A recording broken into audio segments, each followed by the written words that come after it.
In this video, I will show you how to do velocity edit tutorial on the CapCut. So the process is pretty simple.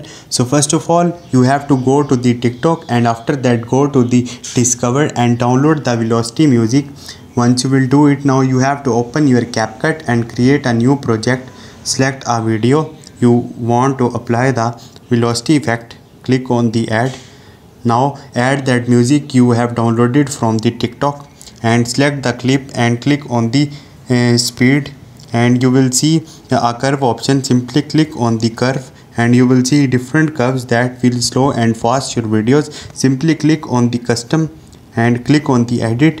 Now edit this graph according to your music, like give the slow-mo effects in your video, which is known as the velocity effect.